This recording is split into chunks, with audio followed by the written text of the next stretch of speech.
warahmatullahi wabarakatuh. Waalaikumsalam warahmatullahi wabarakatuh. Alhamdulillah, sama-sama kita panjatkan kehadirat Allah Subhanahu wa taala. Pada hari ini kita semua diberi kesehatan yang luar biasa oleh Allah Subhanahu wa taala untuk kita akan mengadakan presentasi ini karena sudah kita rencanakan, sudah beberapa minggu yang lalu kita rencanakan, cuman karena waktunya yang kurang pas, maka hari ini kita sama-sama akan mempresentasikan tentang mata kuliah lintas budaya yang sudah sama-sama ada bahannya sama kita, ya kan? Nah, jadi untuk itu kita sama-sama kita mulai presentasi kita pada hari ini. Kebetulan kawan-kawan sudah lengkap semua. Maka untuk kelompok daripada adik-adik semua yang akan mulai nanti, siapa dulu dan siapa yang sudah ada persiapan itu yang dimulai kuliah. Nah, nanti setelah itu silakan adik-adik bertanya kepada kawan-kawan kelompok yang sudah mempresentasikan tentang bahannya yang sudah ada sama adik-adik semua. Untuk itu, mari kita sama-sama kita mulai presentasi kita hari ini. Jangan sampai terlambat nanti. Oke? Nah, untuk adik yang akan mengajukan tadi, silakan coba.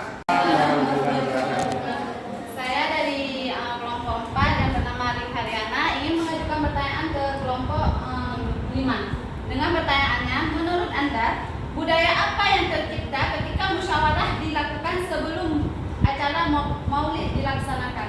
Sekian. Maaf, boleh bilang? Menurut Anda,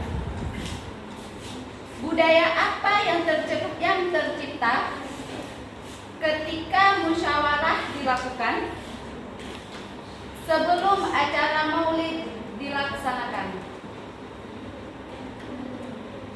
Baik, terima kasih atas pertanyaannya. Ada lagi sekali. Oh, Sekali dulu, nanti sekali dijawab. sekali jawab. Nah, ya. Jadi berapa orang tadi? Berapa orang tadi? Saya kelompok 3 pertanyaan. Ya, yang kita tiga pertanyaan. Jadi benar sekali dulu biar ada 3, ya kan? Nanti sekali dijawab. Oke? Nah, sekalian ya. Nah, jangan bertele-tele, ya kan? Oke, silakan siapa? Oke. Baik, assalamualaikum warahmatullahi wabarakatuh. Waalaikumsalam warahmatullahi wabarakatuh. Saya dari kelompok 2 ingin bertanya kepada kelompok 5. Di dalam makalah yang kalian paparkan tadi itu banyak terdapat budaya-budaya dan adat tertentu. Nah, dalam perayaan maulidnya. Nah, di sini yang menjadi pertanyaan saya, apa yang sangat menjadi budaya utama ataupun adat utama yang ada di Pidijaya di saat perayaan maulid? Dan apakah budaya atau adat utama tersebut masih berlaku sampai sekarang? Terima kasih. Assalamualaikum warahmatullahi wabarakatuh. Waalaikumsalam. Oke, satu orang lagi. Oke, dari kelompok siapa? Silakan. Dari kelompok 1. Nah, coba assalamualaikum yang bagus. Assalamualaikum warahmatullahi wabarakatuh. Assalamualaikum warahmatullahi wabarakatuh. Saya bertanya, tadi di situ kan ada masalah garam yang diceritakan di materi orang tersebut. Kamu sebutkan nama kamu, kelompok kamu. Jangan ini santai aja, ya. Santai aja. Nah, Assalamualaikum warahmatullahi wabarakatuh. Saya dari kelompok 1, nama saya Izanul Mahfuzah. Saya ingin menanyakan kepada kelompok 5. Tadi di materi mereka kan ada menjelaskan masalah kayak ada juga yang di bagian garam. Tadi saya juga kurang jelas mendengar. Tapi menurut saya adat tersebut adakah di semua daerah PD? Karena menurut saya sendiri ya dari PD, saya tidak pernah mendengar bahwa garam tersebut yang untuk menjauhkan dari setan atau sebagainya dan dijelaskan oleh kelompok tersebut. Saya menjelaskan kalau misalnya ada di daerah mana saja dan dari mana sumber mereka mengambil materi tersebut. Sekian, terima kasih. oke. Nah, cari terus. Apa jawaban yang harus kalian harus kalian jawab gitu. Jadi nggak mesti mengharapkan kepada satu orang. Inilah terjatim namanya. Inilah perlunya terjatim. Nah, kalau enggak ya yang satu aja bicara, capek yang satu aja. Gitu. Oke, siapa yang mau jawab? Kalau bisa jangan orang-orang show.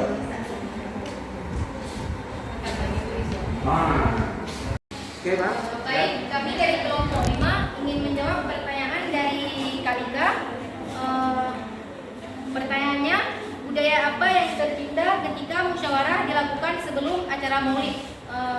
Menurut kami, musyawarah itu adalah suatu adat karena dengan adanya musyawarah tentang acara maulid yang sudah menjadi adat istiadat, dengan musyawarah juga memiliki tujuan untuk menyelesaikan suatu permasalahan dengan cara berunding untuk mencapai mufakat dan persetujuan tanpa adanya pihak yang diunggulkan. Jadi menyelesaikan suatu masalah dengan adanya musyawarah mungkin dapat lebih cepat menyelesaikan tujuan atau masalah yang dapat diselesaikan. Selebihnya, selain itu, dengan adanya musyawarah, adanya keputusan paling benar, atau dengan adanya musyawarah kita juga dapat membantu mencegah dalam keliruan.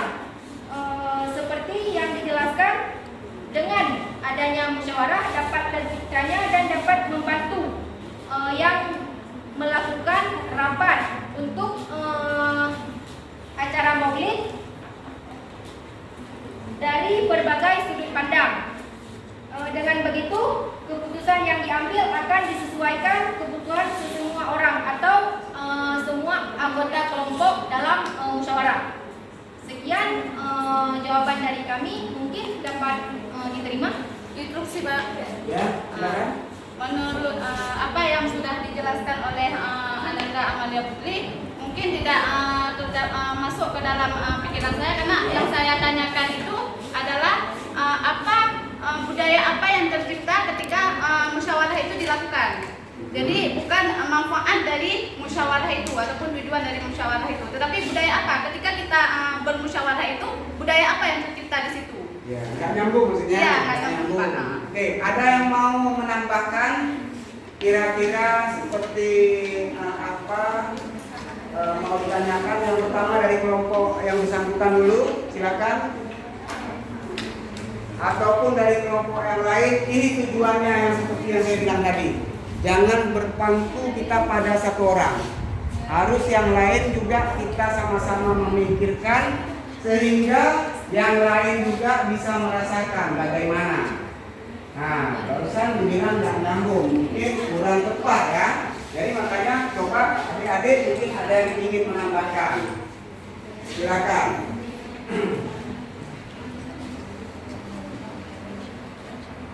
Inilah namanya budaya, karena budaya ini turun-temurun. Kadang-kadang di satu sisi dia kadang-kadang nggak bisa nyambung memang.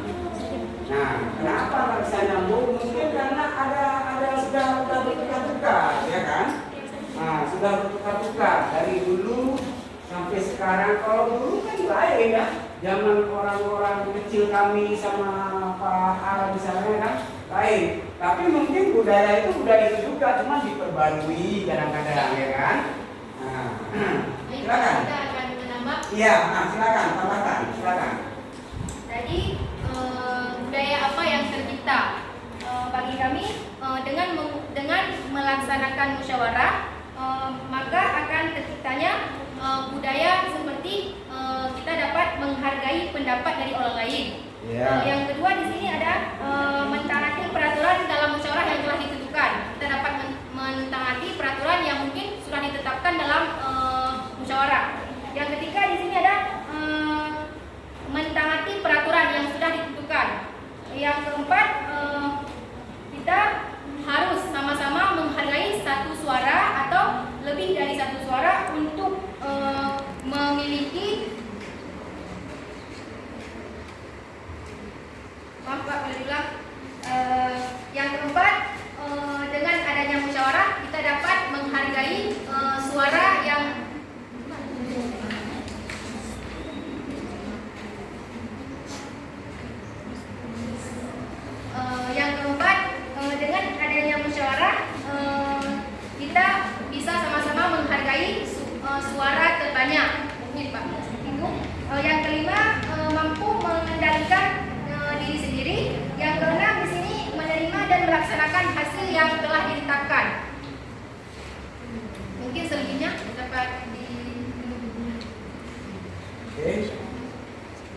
Is? Dari kawan-kawan lain bagaimana, Dek? Apa bantah? Ya, silakan. Berdiri, lebih bagus berdiri. Kan nampak lebih cantik lagi kalau berdiri. Assalamualaikum Iya. warahmatullahi wabarakatuh. Perkenalkan nama saya Nala Syikin. Perkenalkan nama saya Nala Syikin dan saya dari kelompok 3. Saya membantah pernyataan dari Ananda Amelia Putri. Tadi disebutkan bahwa dalam musyawarah itu terdapat menghargai itu sebenarnya bukan budaya ya. Bagi saya itu bukan budaya, tetapi itu adalah keharusan. Menurut saya pribadi, budaya apa yang tercipta ketika musyawarah dilakukan sebelum acara maulid dilakukan? Menurut pendapat saya itu ada musyawarah adalah budaya sosial, yaitu budaya yang setiap akan diadakan acara ataupun organisasi pasti adanya musyawarah atau mufakat. Sekian, terima kasih. Oke. Ada lagi yang mau menambahkan? Jangan kayak gitu deh. Jangan kayak gini duduknya. Susah saya. Ya? Susah saya. Makanya. Oke, ada lagi yang mau menambahkan? Gimana? Saya udah masuk nih apa yang dibilang sama Nurasyikin ya. Iya. Itu termasuk sebagai budaya sosial. Tapi saya ingin boleh bertanya kepada Nurasyikin. Boleh. Saya Saya pun boleh bilang. itu kan yang tadi dibilang musyawarah termasuk ke budaya sosial. Kenapa bisa musyawarah itu masuk ke budaya sosial? Karena Jangan kali ya. kenapa? Musyawarah itu termasuk ke budaya sosial. Karena kita hidup berdampingan dengan kata sosial. Kita hidup juga berdampingan dengan makhluk-makhluk sosial lainnya. Dengan adanya musyawarah, berarti kita berkomunikasi dengan makhluk-makhluk lain. Berarti kita memanfaatkan keadaan tersebut untuk bermusyawarah. Itu artinya kita harus musyawarah tersebut masuk ke dalam budaya Budaya sosial. sosial karena berinteraksi ya. Habis? Kira-kira puas? Bisa dipahami. Alhamdulillah. Kita kasih oke ya. Oke, terima kasih untuk pertanyaan yang kedua. Silakan. Ya. Tanya. Sebutkan namanya dari kelompok anak. Setelah kamu biar cepat-cepat ini. Oke, silakan. Yang lain-lain siap-siap untuk ini, untuk menerima pertanyaan dan jawaban. Siapkan. Jangan lama ya. Oke, silakan. Baik, assalamualaikum warahmatullahi wabarakatuh. Waalaikumsalam. Warahmatullahi wabarakatuh. Di sini izin Pak, kami akan memaparkan makalah kami. Sebelumnya Siapa namanya? Nurmaisa Nabila, Kelompok apa? kelompok 2. Nurmaisa. Penghormatan kami kepada Bapak Umar dan kepada Bapak Al-Azhar. Al-Azhar. Pak Al-Azhar Iya. dan kepada seluruh teman-teman yang hadir di ruangan ini. Di sini kami kelompok 2 ingin memaparkan tentang Kanduri Maulid Nabi Muhammad SAW di Aceh Tengah, Gayo. Di sini kami akan memperkenalkan teman kami. Saya sendiri Nurmaisa Nabila dan ada teman kami Melal Ulfa, Rizka Amalia, Khairunisa dan sebagai Setiawan, dan ada 2 teman kami lagi yang tidak bisa berhadir hari ini, ada Muhammad Fajar dan Muhammad Al-Fatur Rahman. Di sini akan kami paparkan sedikit latar belakang. Tanggal 12 Rabiul Awal seluruh kaum muslimin merayakan Maulid Nabi besar Muhammad SAW. Tidak lain merupakan warisan peradaban Islam yang dilakukan secara turun-temurun. Dalam catatan Islamis, Maulid dimulai sejak zaman kekhalifahan Fatimiyah di bawah pimpinan keturunan Al-Fatimah Al-Azhara putri Nabi Muhammad SAW. Nah, tujuannya adalah untuk mengembalikan semangat juang kaum muslimin dalam perjuangan membebaskan Masjid Al-Aqsa di Palestina dari cengkraman kaum Salibis, yang kemudian menghasilkan efek besar berupa semangat jihad umat Islam menggelora pada saat itu. Perayaan Maulid diadakan oleh dinasti Ubaid Fatimi di Mesir yang beraliran Syiah pada tahun 362 sampai 567 Hijriah. Dan di sini sejarah peringatan Maulid Nabi di Indonesia sendiri dimulai pada masa Wali Songo atau sekitar tahun 1404 Masehi. Oleh karenanya, Maulid Nabi juga dikenal dengan nama perayaan Syahadin. Selain itu, perayaan Maulid Nabi juga dikenal dengan berebut maulud atau karena tradisi masyarakat perayaan Maulid Nabi dengan cara menggelegar upacara nasi gunungan. Nah, di sini pembahasan kami tentang Aceh Tengah Gayo. Kegiatan Maulid di Aceh Tengah, setiap tahun umat Islam memperingati Maulid atau kelahiran Nabi dengan beragam cara, dan kesemuanya itu merupakan representasi dari bentuk kecintaan umat pada sosok teladan Rasulullah. Lebih dari itu, esensi terpenting dari spirit peringatan Maulid adalah semangat mencontoh pribadi Rasulullah. Nah, seperti tahun-tahun sebelumnya, pemerintah Kabupaten Aceh Tengah tahun ini juga menggelar peringatan Maulid Nabi 12 Rabiul Awal 1444 Hijriah di tingkat Kabupaten Aceh Tengah. Azan, Pak. Untuk dijadikan sebagai ibrah oleh masyarakat Aceh dalam menata kehidupan dan meneladani sifat-sifat Rasulullah SAW dalam hidup kesehariannya. Biasanya masyarakat mengundang penceramah yang terkenal pada level kabupaten, provinsi, bahkan nasional, sesuai dengan kemampuan keuangan panitia atau desa setempat. Maksudnya desa tersebut. Ceramah diadakan pada malam hari. Semua masyarakat di kampung tersebut datang menghadiri, dan demikian juga dari kampung tetangga. Ceramah di beberapa daerah bahkan ada yang dilakukan sampai 3 malam berturut-turut dengan berceramah yang berbeda-beda. Meskipun 3 malam, tetapi masyarakat masih ramai yang menghadirinya. Hidangan makan hanya kue, kopi, teh, dan air mineral sekedarnya saja. Itu pun hanya untuk yang duduk di kursi dekat mimbar penceramah. Sedangkan undangan yang berdiri di luar tidak disuguhi hidangan. Sarana yang dipersiapkan untuk dakwah akbar berupa mimbar dai juga tidak luput dari sentuhan seniman-seniman remaja setempat. Di samping itu disediakan pula berbagai jenis terata untuk tempat para undangan yang akan mendengarkan ceramah atau dakwah maulid tersebut. Kegiatan ceramah biasanya diadakan sesudah sholat Isya sampai jam 10.30 atau jam 11 malam.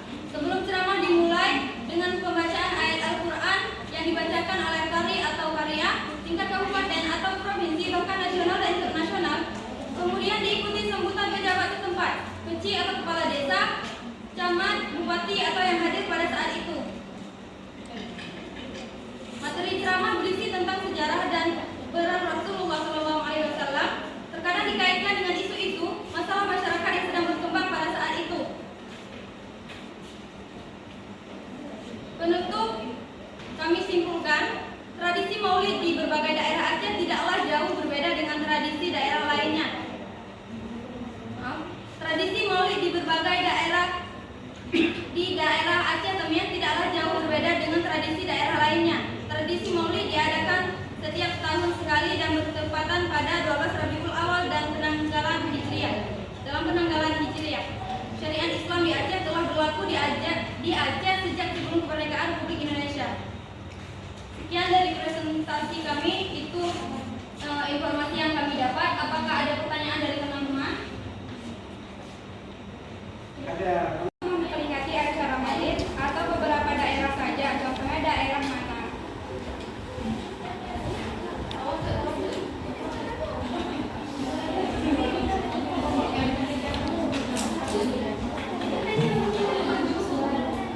Assalamualaikum warahmatullahi wabarakatuh.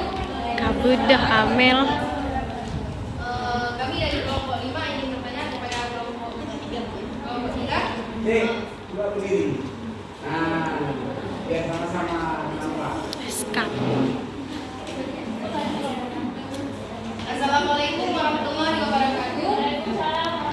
Kami dari kelompok 5 ingin bertanya kepada kelompok 3. Mungkin menurut kami di Aceh Besar itu terbagi beberapa kecamatan.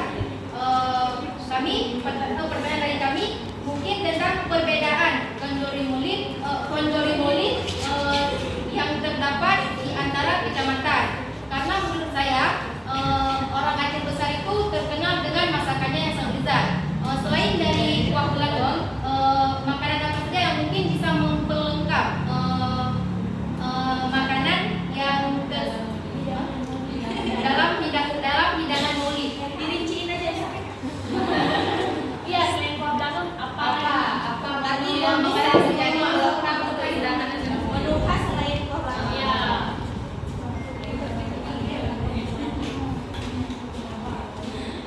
Oke. Assalamualaikum warahmatullahi wabarakatuh. Pertama-tama saya mengucapkan terima kasih kepada dosen pengampu Pak Umar, Pak Umar Iskandar dan teman-teman sekalian yang saya sertai di sini. Untuk mempersingkat waktu, langsung saja saya memasuki presentasi makalah kami yang berjudul memperingati hari kelahiran Nabi besar Muhammad SAW yang ada di Aceh Utara. Kata maulid merupakan bentuk masdar dari kata walada yang berarti lahir, muncul dan anak. Dalam bahasa Arab, bentuk masdar bisa menjadi verbal noun atau kata benda sehingga berarti kelahiran, kemunculan sesuatu. Maulid Nabi atau yang sering dikenal sebagai peringatan hari lahirnya Nabi Muhammad SAW yang dilakukan oleh kaum muslim hampir di seluruh dunia. Secara substansial, peringatan ini berupa wujud ekspresi kegembiraan dan penghormatan kepada Nabi Muhammad SAW.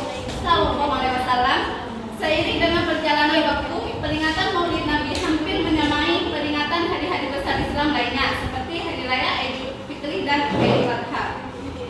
Indonesia yang terdiri dari ribuan suku bangsa dan memiliki bahasa dan budaya yang berbeda-beda, membuat perayaan Maulid Nabi di Indonesia memiliki perbedaan dan keunikan tersendiri di setiap daerah. Biasanya perayaan Maulid Nabi di masing-masing daerah dilaksanakan sesuai dengan adat istiadat dan kebiasaan masyarakat yang ada di daerah tersebut. Salah satunya di Aceh Utara. Di Kabupaten Aceh Utara, biasanya masyarakat serentak merayakan peringatan kelahiran Nabi Muhammad SAW atau Maulid Nabi dengan menggelar doa dan zikir akbar bersama di sejumlah masjid. Baik, selanjutnya pembahasan yang akan kami bahas.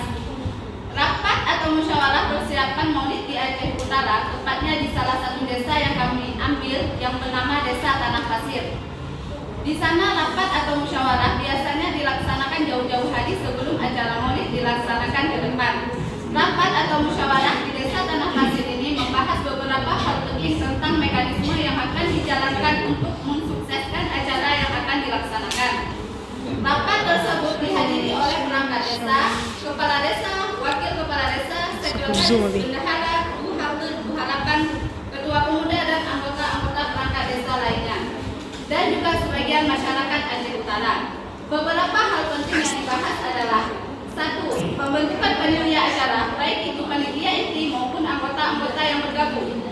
2. Persiapan dana yang akan disumbangkan untuk acara. 3. Mekanisme acara secara keseluruhan. 4. Penentuan tamu undangan dan lain sebagainya. Untuk perjuangan dan kerja keras untuk suksesnya acara, sehingga diharapkan panitia dalam menjalankan tugas yang telah dibebankan kepada setiap bidang. Untuk susunan acaranya, hasil dari musyawarah, perangkat desa menentukan acara Maulid dilaksanakan di Menasa. Setiap berkat keluarga, bagi yang mampu melaksanakan acara Maulid diharuskan membawa nasi kotak atau kerap dikenal dengan bukulah sebanyak 10 biji. Dan untuk menunya tidak ditentukan semampunya saja. Dan undangan untuk acara Maulidnya tidak dibatasi, boleh masyarakat dalam maupun masyarakat luar, agar terbentuk silaturahmi antara satu kampung dengan kampung yang lainnya, dan juga ada santunan anak yatim. Dan yang menjadi ciri khas di Aceh Utara adalah yang berada di Desa Tanah Pasir ini adalah bulukat burucut. Dan untuk pembagian nasinya, per orang mendapatkan satu bungkus nasi lengkap dengan menunya, boleh dibawa pulang maupun makan di tempat. Kemudian di rumah-rumah ada juga sebagian masyarakat mengundang sanak familinya, tetangga dan kerabatnya untuk memperingati acara Maulid Nabi besar Muhammad SAW. Dan setelah acara Maulidnya selesai, malamnya dilanjuti kembali dengan acara dakwah atau pidato yang dilaksanakan di Menasa. Dari hasil musyawarah, maka pembicara untuk dakwah biasanya yang diundang adalah tunggu-tunggu di pengajian atau memang pendakwah. Dan acara dimulai dari jam Isya sampai jam 12 kurang lebih. Dan susunan acara dakwahnya dimulai dengan kata-kata sambutan dari kepala desa, pengajian, baru pendakwah. Kesimpulan, peringatan Maulid Nabi di Desa Tanah Pasir sudah berlangsung sejak lama dan sudah dilakukan secara turun-temurun. Hal ini dapat dimaknai bahwa Maulid adalah hal yang wajib dilakukan oleh masyarakat setempat, apalagi umat Islam. Peringatan Maulid Nabi bagi masyarakat Tanah Pasir mulai pukul 8 sampai selesai. Masyarakat biasanya mengundang pendakwah dari pengajian. 3. Setelah selesai peringatan Maulid Nabi besar, masyarakat setempat mengambil makanan sudah dihidangkan bagi masyarakat Tanah Pasir, memakan makan makanan pada acara maulid dapat membawa berkah. Keempat, peringatan maulid Nabi oleh masyarakat Tanah Masjid dijadikan momentum untuk merayakan hari kelahiran Nabi sekaligus untuk meneladani sikap dan perilaku Nabi Muhammad SAW. Sekian presentasi dari kelompok kami. Jika ada pertanyaan, boleh ditanyakan. Assalamualaikum warahmatullahi wabarakatuh. Waalaikumsalam warahmatullahi wabarakatuh. Kelima ingin bertanya kepada kelompok 4. Mungkin di daerah Aceh Utara ada tradisinya warga ketika maulid itu mengangkat dalu yang berisi dalamnya biasanya seperti nasi yang dibungkus dengan daun pisang. Apakah hal tersebut atau tradisi itu emang harus ada di acara maulid di Aceh Utara? Apa itu cuma untuk khas adat saja? Sekian, terima kasih. Masih ada pertanyaan? Silakan dimulai. Langsung menjawab pertanyaan dari Ananda Amalia Putri dari kelompok 5.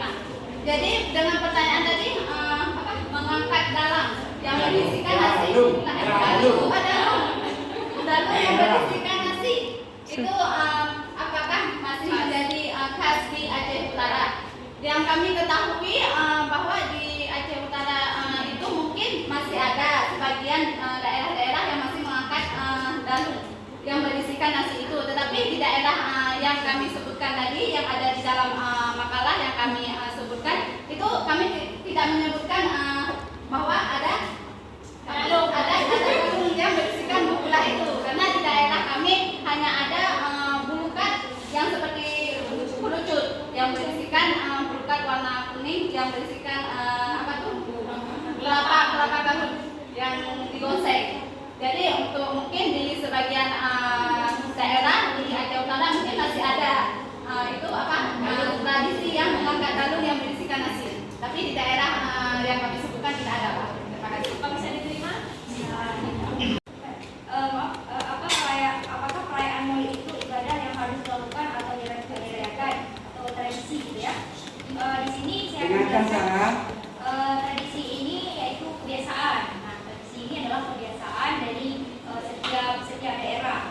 Sebuah bentuk perbuatan yang dilakukan berulang-ulang dengan cara yang sama.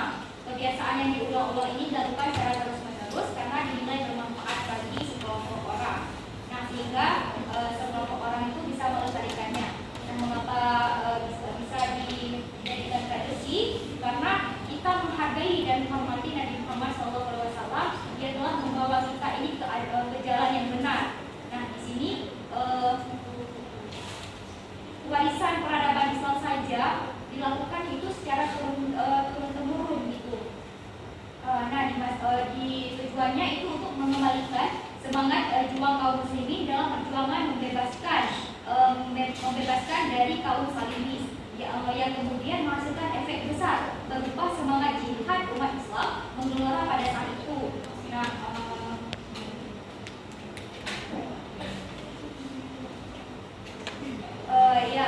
untuk jawaban kami hanya itu saja.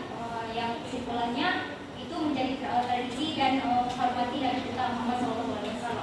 Saja, Pak. Terima kasih. Assalamualaikum warahmatullahi wabarakatuh. Yang sisanya ini atau kita lanjutkan ke pertemuan selanjutnya? Lanjut aja, Pak. Lanjutkan.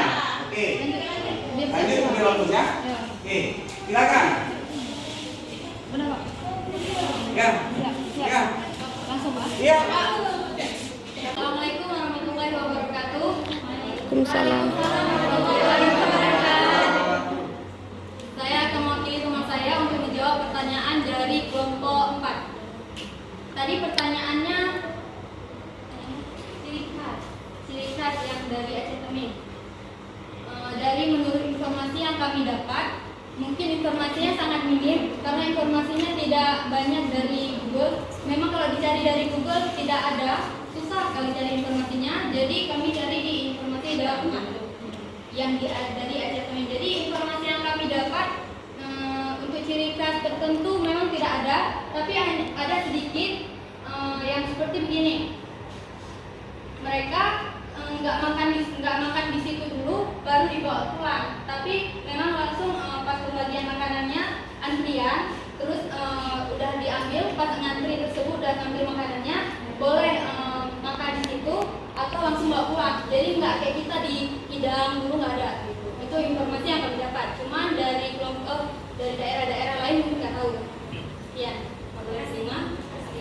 Assalamualaikum warahmatullahi wabarakatuh. Waalaikumsalam warahmatullahi wabarakatuh. Saya tambahkan sedikit, mungkin atau ada siapa yang dari Islamnya?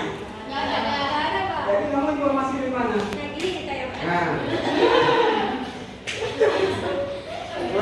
nah, Kami udah cari di Google. Ah. Udah berapa sumber kami dapat nggak ada pada. Google mana yang kamu cari? Betul di Google Pak. Dia Google mana?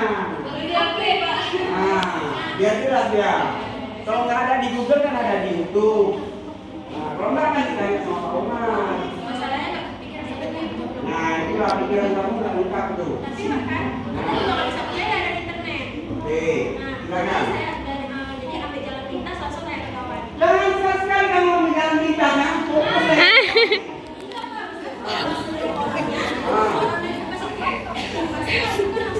ya. Sedih sudah. Iya, tapi kata-kata kamu mengambil jalan pintas itu. Nah, oke, lanjutkan. Nah, dari situ saya tanya sama teman saya. Kebetulan teman saya juga kan bukan dari situ. Saya pikir dia orang dari situ, makanya enggak. Nah, dia nanya lagi sama temannya. Itu telepon ada beberapa orang diwawancari kan ditanya gitu, gimana daerah sana kayak alasannya gimana, kayak misteri siapa aja, ada nggak ciri khas khususnya. Nah, kebetulan yang kami dapat cuma sedikit informasinya, karena ada beberapa orang juga nggak berani jawab gitu kan, takut nanti salah informasi. Ya, beberapa cuma seperti itu ya, ada yang materi yang kami ambil. Nah, itu yang sebagai kami juga kembangkan. Oke, secara keseluruhan ya kan saya bisa tambahkan kepada kalian. Cara kenduri di sana itu modelnya dibungkus-bungkus ya semua. Misalnya dalam kantong ya, misalnya kendurinya itu ya kan, baik itu misalnya airnya di situ, udah itu nasinya di sana, misalnya ada kue juga ya kan, dimasukkan ke satu tempat, misalnya contohnya di tempat kita kantong plastik. Udah dibungkus-bungkus itu nanti dibawa ke satu masjid atau di tempat acara, nanti dibagi-bagikan.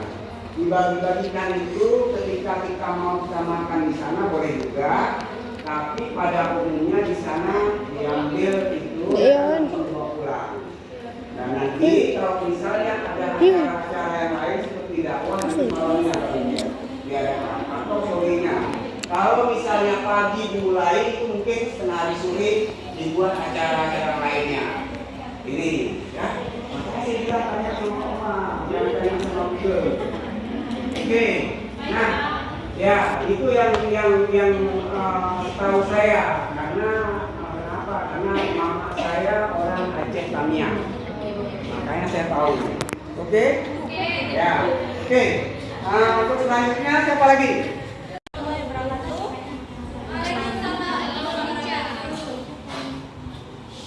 Nama saya Nur Siti.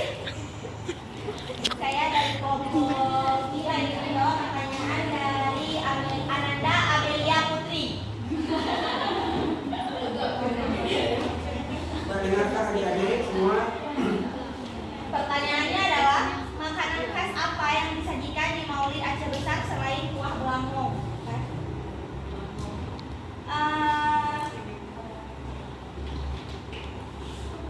Menu wajib di Aceh Besar kecuali kuah belangong adalah bukulah,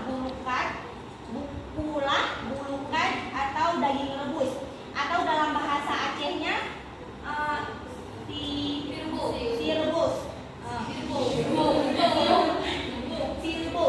Bukan sekadar daging direbus, ini kuliner khas Kabupaten Aceh Besar yang diwariskan turun-temurun dan menjadi santapan wajib di saat adanya acara-acara seperti Maulid atau pesta-pesta bahkan bulan Ramadan, karena kuliner khas Aceh Besar ini bertahan hingga 1 bulan.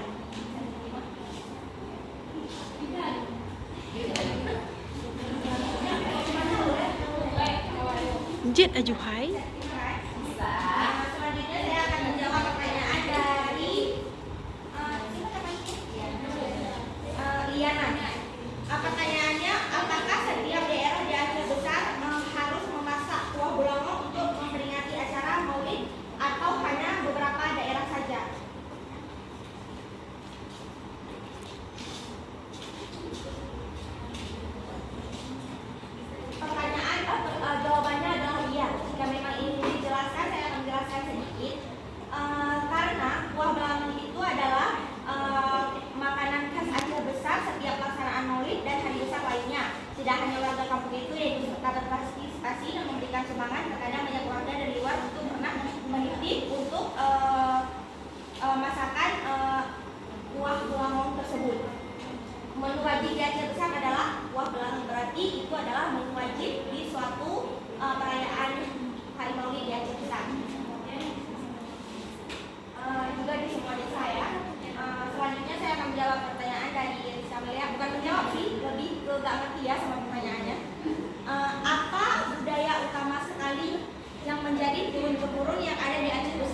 yang masih berlaku dan masih berjalan untuk sampai saat ini. Berarti kayak gitu ya pertanyaannya. Jawabannya memasak kuah belangong, karena sampai sekarang pun mereka masih memasak kuah belangong tersebut karena itu adalah tradisi atau budaya yang mereka lakukan di setiap acara-acara, terutama pada hari perayaan Maulid. Selain makanan apa ada? Selain ada adatnya misalnya apa itu? Selain makanan, Kayaknya kalau misalkan bicara tentang selain masakan, karena ini pembahasan kami dari Aceh besar, berarti ini mencakup dari ke semua daerah ya. Ada musike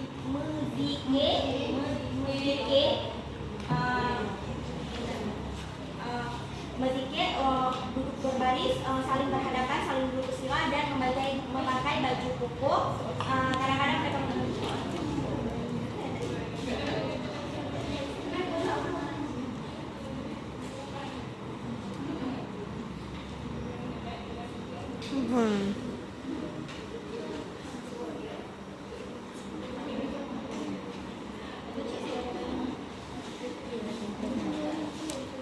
bedung atau petambo di beberapa daerah di Aceh besar. Ada juga yang tadi saya sebutkan memasak kuah belangong, mengutip uang ripe kayak uang sumbangan gitu ya.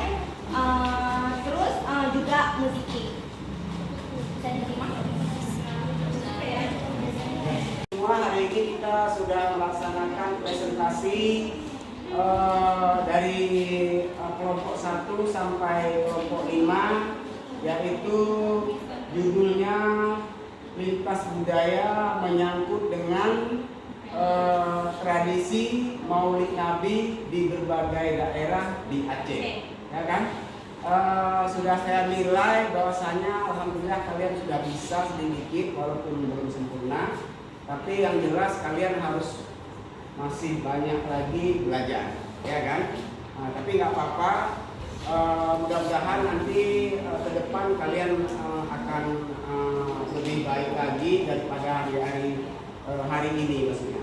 Jadi untuk itu saya memberikan A+ kepada kalian semua untuk presentasinya ini. Saya akhiri, wabillahi taufiq wal hidayah. Wassalamualaikum warahmatullahi wabarakatuh.